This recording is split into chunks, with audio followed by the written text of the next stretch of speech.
Hello, नमस्कार और आदाब मेरे सारे दोस्तों को आपके अपने दोस्त और गाइड इरफान की तरफ से एक बार फिर आपके साथ आपके अपने चैनल एस्ट्रो एश्योरेंस से। एक आदर्श दुनिया में हम चाहेंगे कि हमारी सारी ख्वाहिशें और आरजुएं पूरी हों, या कम से कम ज्यादातर, अगर ज्यादातर नहीं तो कम से कम अहम वाली, शायद कुछ, लेकिन शायद अहम वाली। तो हम बहुत सारी मादी जुस्तजुओं वाली जिंदगी जीते हैं। हम एक अच्छे करियर की तरफ देखते हैं, हम एक अच्छे बैंक बैलेंस की तरफ देखते हैं, हम एक अच्छी फैमिली लाइफ की तरफ देखते हैं, शायद एक खूबसूरत जीवन साथी, एक इज्जतदार जीवन साथी, शायद एक सेलिब्रिटी जीवन साथी भी हम में से कुछ लोग उसकी भी आरजू रखते हैं। हम चाहते हैं कि बच्चे अच्छा करें, हम चाहते हैं कि बच्चे हमारे ताज में एक और पर लगाएं और हमें गर्व महसूस कराएं, और हम चाहते हैं कि हमारे माँ बाप हम पर गर्व करें। हम बड़ी उपलब्धियां भी चाहते हैं, अगर सबसे बड़ी उपलब्धियां नहीं, अगर हम बड़ी उपलब्धियां नहीं पा सकते तो हम इतनी उपलब्धियां चाहते हैं कि हम खुद को सफल कह सकें, जैसा कि हम सफलता को देखते हैं, न कि जैसा कोई और सफलता को देखता है। तो हर कोई सफलता को एक खास तरीके से परिभाषित करेगा, और उस तरीके में, उस लकीर में, उस रास्ते में जिसमें हम सफलता को परिभाषित करते हैं, हमारी ख्वाहिशें और आरजुएं भी उसी लकीर में होती हैं। मिसाल के तौर पर, अगर कोई अपने दम पर सेलिब्रिटी बनना चाहता है, मान लीजिए फिल्मी सितारा, तो उसकी ख्वाहिशें और आरजुएं ग्लैमर की दुनिया के इर्द गिर्द होंगी। बहुत बहुत कामयाब अभिनेता बनना, अभिनय के दूसरे बड़ों के साथ काम करना, ग्लैमर्स जिंदगी जीना, दुनिया भर में करोड़ों फैंस होना, खूब मजे करना, और साथ ही बहुत सारे अवार्ड, बहुत सारी उपलब्धियां, बहुत सारी पहचान भी हासिल करना। तो हम में से हर एक की ख्वाहिशें और आरजुएं होंगी जो हमारी कसौटी या सफलता की हमारी परिभाषा पर आधारित होंगी। अब हमारी कुंडली के सारे भावों का प्रकटीकरण जिंदगी के किसी न किसी पहलू से जुड़ा होता है। मिसाल के तौर पर, दूसरा भाव कमाई, रोजी रोटी का भाव है, लेकिन सिद्धांतों और कदरों का भाव भी है। तो राशिचक्र हमें क्या बता रहा है? राशिचक्र हमें बता रहा है कि आप अपनी बचत पा सकते हैं, आप बहुत सारा पैसा पा सकते हैं, लेकिन कृपया अपने पारिवारिक मूल्यों, अपनी पारिवारिक परंपराओं, अपने सिद्धांतों को मत भूलिएगा, क्योंकि आपकी रोजी रोटी, आपकी कमाई से आपका जुड़ाव कहीं न कहीं उसी में गहराई से जड़ित है। इसके अलावा हम में से बहुत से लोग जो उस जुड़ाव को नहीं पाते, अगर हम पैसा कमाने के तरीके में बेईमानी करते हैं तो कुछ दूसरे भाव भी प्रभावित होते हैं। मिसाल के तौर पर, सबसे पहली चीज जो उससे जुड़ती है वो है हमारी मानसिक शांति और घरेलू सुख, क्योंकि शुक्र चौथे भाव का कारक है और शुक्र दूसरे भाव का स्वामी है, जो प्राकृतिक दूसरा भाव है, जो वृषभ राशि है। कई बार हम ये कनेक्शन नहीं देखते, लेकिन हमारे लिए ये कनेक्शन देखना जरूरी है। अगर आप ये कनेक्शन नहीं देखते तो हम एक ऐसे रास्ते पर चल पड़ते हैं बिना ये देखे कि कहाँ और किस जगह हमारी जिंदगी के कौन से पहलू प्रभावित हो रहे हैं, और हम नुकसान उठाते हैं। फिर हम सोचते हैं, मैंने क्या गलत किया, मैं कहाँ गलत हो गया, मेरे बच्चों को ऐसा क्यों हुआ, मेरी सेहत को ऐसा क्यों हुआ, मेरे माँ बाप को ऐसा क्यों हुआ, मेरी जायदाद को ऐसा क्यों हुआ, और फिर हम भटक जाते हैं, हम कनेक्शन नहीं देख पाते। लेकिन हमारे कनेक्शन देखना जरूरी है, खासकर 11वें भाव से कनेक्शन। 11वां भाव क्यों? क्योंकि 11वां भाव लाभ का सबसे बड़ा भाव है। अब मादी सतह पर 9वां भाव जाहिर तौर पर लाभ का सबसे बड़ा भाव है, इसमें कोई शक नहीं। बहुत सी श्लोकों ने ये भी कहा है कि आपके लिए किस्मत और भाग्य के दरवाजे खोलने की कुंजी 9वां भाव है। हालांकि पुराने जमाने में 9वां भाव सीखने, उच्च शिक्षा का भाव भी था और अधिक धार्मिक होने का भाव भी था, उस इंसान का भी होना जो गुरु की शिक्षाओं के रास्ते पर चलता है। गुरु की शिक्षाएं कभी भी बेईमानी या बदतरीन आदतों को नहीं सिखा सकती। तो 9वां भाव अब भी मादी सफलता का सबसे अहम भाव है। हालांकि 11वां भाव आपकी ख्वाहिशों और आरजुओं के पूरे होने का भाव है, जो शायद सिर्फ माली मुआवजे से न जुड़ा हो। 11वां भाव एक काम भाव भी है, जो रोमांस के 5वें भाव से भी जुड़ा है, क्योंकि ये रोमांस के 5वें भाव का विपरीत भाव है। तो 7वां भाव लग्न का विपरीत भाव है और 11वां भाव प्यार, रोमांस या जो हम करना पसंद करते हैं उस 5वें भाव का विपरीत भाव है। तो हमारी ख्वाहिशें और आरजुएं भी रोमांस के 5वें भाव से आती हैं और उस रोमांस से हमें कैसी प्रेमिका या प्रेमी मिलती है, क्योंकि 11वां भाव 5वें भाव का 7वां भाव है। हालांकि 11वां भाव चौथे भाव का सबसे बड़ा रोड़ा भी है। चौथा भाव क्या है? चौथा भाव घरेलू सुख और मानसिक शांति है। 11वां भाव चौथे भाव का 8वां भाव है, जिसका मतलब है कि हमारी ख्वाहिशें और आरजुएं हमारी मानसिक शांति और घरेलू जिंदगी में रोड़ा बन सकती हैं, क्योंकि अगर हमारी वो ख्वाहिशें और आरजुएं हैं जो हमें मानसिक शांति नहीं देती और हर वक्त हम उन ख्वाहिशों और आरजुओं के पीछे भागते हैं, तो जाहिर है कि हम मानसिक शांति नहीं पा सकते, हम अच्छी घरेलू जिंदगी या अच्छा पारिवारिक जीवन नहीं जी सकते।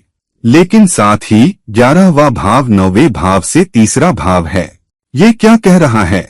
ये कह रहा है कि कोशिश के बिना तीसरा भाव कोशिश का भाव है, तो 9वें भाव से तीसरा भाव मतलब कोशिश के बिना 9वें भाव के लाभ प्रकट नहीं होंगे। तो ख्वाहिशें और आरजुएं रखना अच्छी बात है, हालांकि उस दिशा में कोशिश किए बिना जहां आप चाहते हैं कि किस्मत और भाग्य के दरवाजे आपके लिए खुलें, आपकी ख्वाहिशें और आरजुएं पूरी नहीं हो सकती। लेकिन 11वां भाव 6वें भाव का छठा भाव भी है। इसका क्या मतलब है?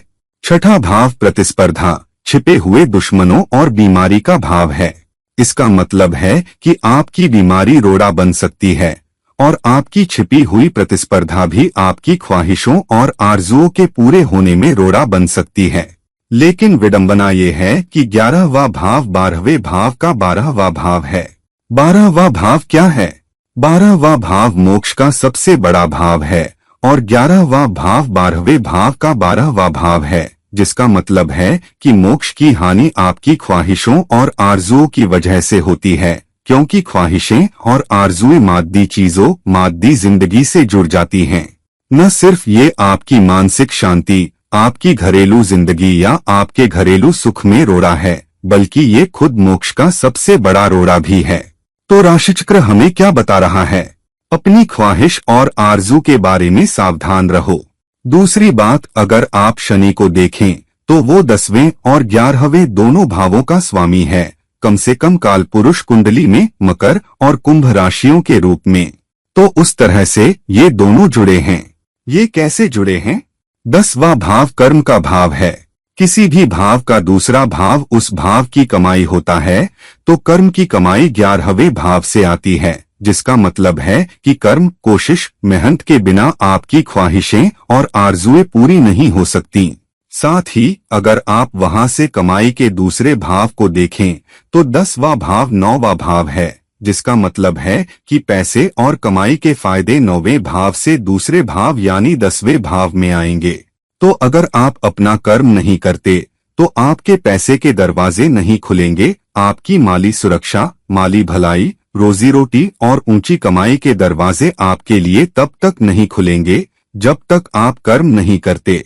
और 11वां भाव दूसरे भाव का 10वां भाव है, जिसका मतलब है कि किस्मत और भाग्य के दरवाजे आपके कर्म के जरिए खुलेंगे, लेकिन ख्वाहिशें और आरजुएं उस हिसाब से पूरी हो सकती हैं कि आप किस में काम करते हैं, कैसे आप कमाई को करियर के जरिए प्रकट करते हैं, जो पेशा आप अपनाते हैं, उस व्यवसाय के जरिए, उस काम के जरिए जो आप करते हैं। इसलिए 11वां भाव आपके दूसरे भाव के पैसे से, आपके कर्म और 10वें भाव के करियर से और 5वें भाव में जो आप करना पसंद करते हैं उससे भी जुड़ जाता है। 5वां भाव न सिर्फ रोमांस का भाव है, बल्कि ये वह भाव भी है जो आप करना पसंद करते हैं और करना चाहते हैं। तो 11वां भाव हर दूसरे भाव की तरह जुड़ता है, लेकिन ये रोजी रोटी के प्रकटीकरण से, आपकी ख्वाहिशों और आरजुओं के पूरे होने के प्रकटीकरण से, आपके लिए किस्मत और भाग्य के दरवाजे खोलने के प्रकटीकरण से बहुत बहुत गहराई से जुड़ता है। और 11वां भाव राशि ऊर्जाओं के रूप में मतलब सामाजिक पहचान, सामाजिक लाभ, जबरदस्त सम्मान, जबरदस्त सफलता और सामाजिक पहचान 11वें भाव से आती है। इसलिए आज के जमाने में जब तक दुनिया आपको चाहती है, दुनिया आपसे प्यार करती है, दुनिया आपकी इज्जत करती है, आप ये नहीं कह सकते कि आप सुपर सफल हैं। तो आज अगर आप दुनिया में कोई भी सुपर सफल लोगों को देखें तो वो लोग हैं जिन्हें राष्ट्रीय सीमाओं से परे सम्मान और स्वीकृति मिली है। तो सच्चे सेलिब्रिटी वो कहला सकते हैं जिनके फैंस हैं और जिनसे दुनिया भर में प्यार, स्वीकृति और चाहत होती है। और इसलिए सीमाओं को पार करने वाली सच्ची सामाजिक पहचान 11वें भाव से आती है। तो आज के जमाने में सामाजिक पहचान का 11वां भाव बड़े समाज जो आपको चाहते हैं, आपसे प्यार करते हैं, आपको स्वीकार करते हैं और आपको चाहते हैं, और इसलिए आपकी ख्वाहिशों और आरजुओं की पूर्ति सबसे ज्यादा 11वें भाव से आती है। तो आपकी ख्वाहिशें और आरजुएं कैसे पूरी हो सकती हैं? आपको देखना होगा कि 11वां भाव आपके करियर से कैसे जुड़ता है, आपकी ख्वाहिशें और आरजुएं क्या हो सकती हैं और आप उन्हें कैसे पूरा करते हैं। मिसाल के तौर पर अगर आपका 11वां भाव कर्क राशि का है तो आपकी ख्वाहिशों और आरजुओं की पूर्ति रचनात्मकता, नवाचार, एक पोषण देने वाली सहयोगी भूमिका, एक सहानुभूतिपूर्ण भूमिका के जरिए होगी।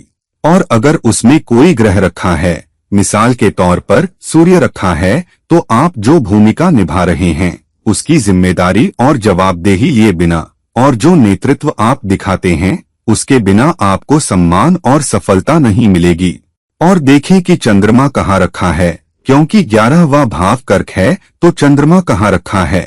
फिर चंद्रमा जहाँ भी रखा है, मिसाल के तौर पर अगर चंद्रमा 5वें भाव में रखा है तो ख्वाहिशें और आरजुएं एक देखभाल करने वाली, सहयोगी, पोषण देने वाली, नेतृत्वोन्मुख भूमिका में पूरी होंगी जो आप करना पसंद करते हैं और करना चाहते हैं। या 5वें भाव में ये मीडिया उपस्थिति, कलात्मक प्रयासों के जरिए भी आ सकता है जो 5वां भाव दर्शाता है अपने शौक या जो आप करना पसंद करते हैं उसे सोशल मीडिया उपस्थिति में बदलना, बाहर जाकर खुद को पेश करना जो 5वां भाव दर्शाता है, और उसके जरिए आपकी ख्वाहिशें और आरजुएं पूरी होती हैं।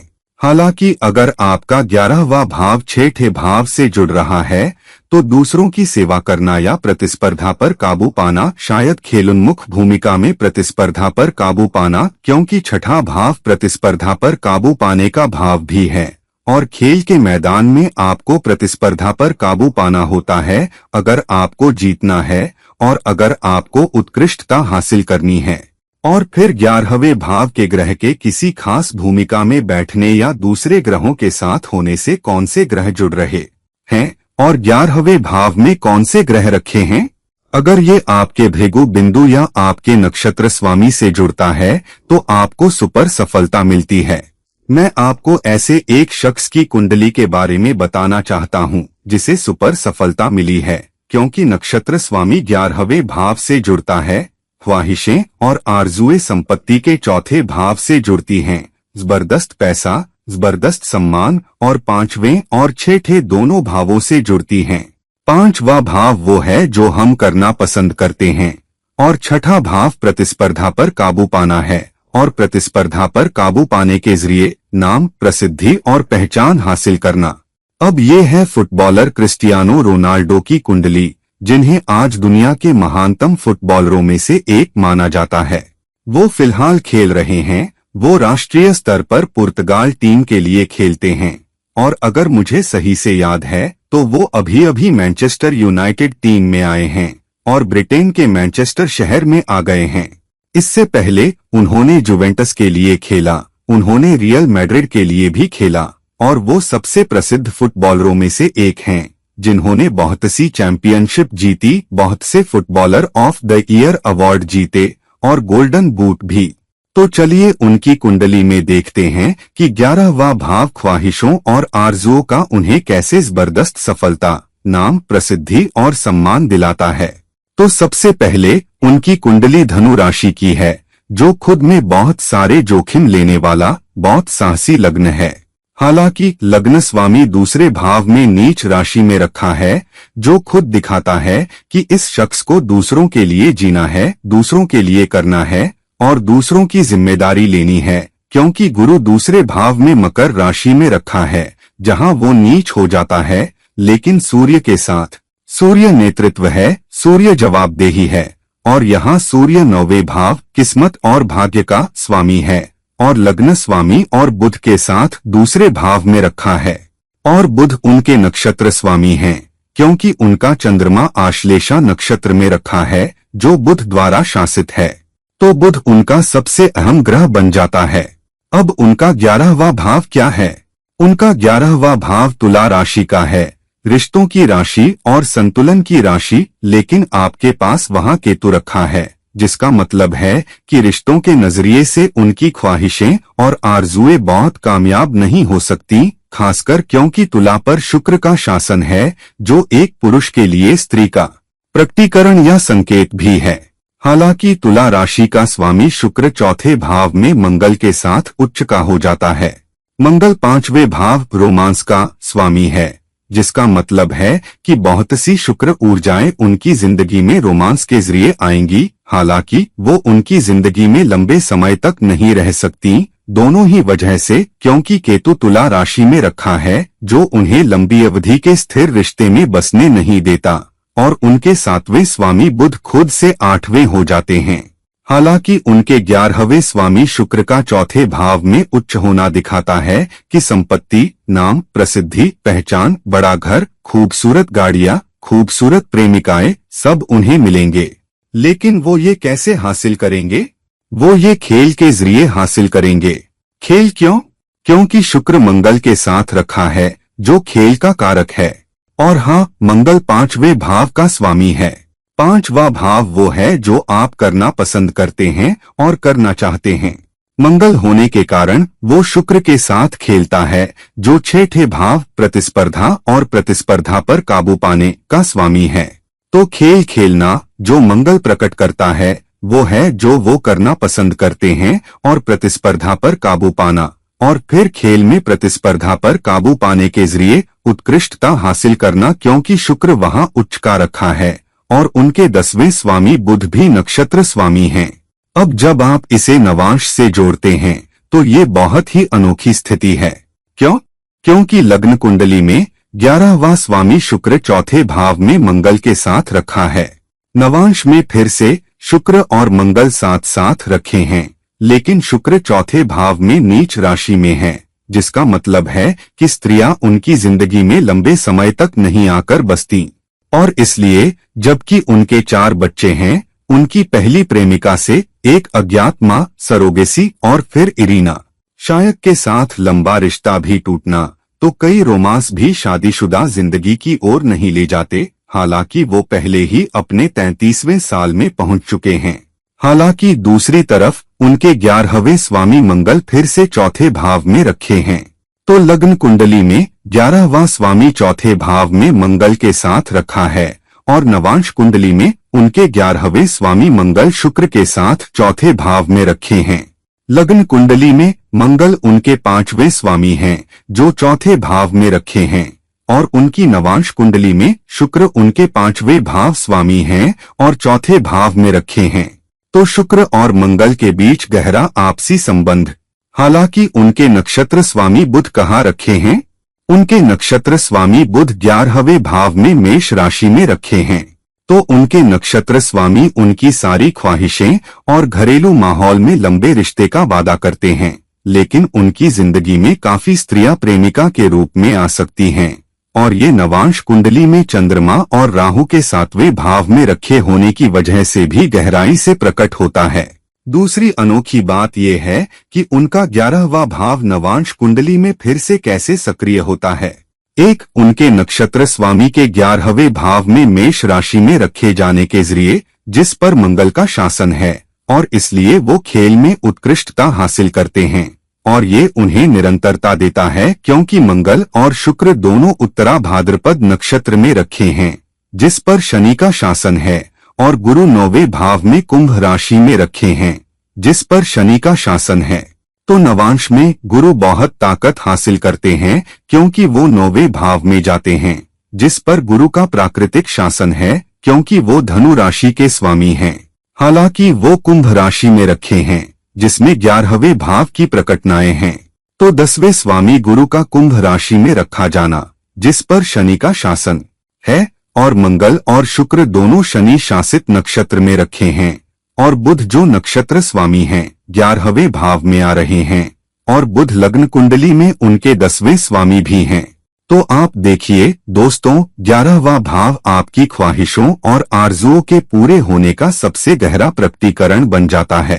हालांकि ये आपको कुछ खास नतीजों का वादा देगा और एक खास तरीके से।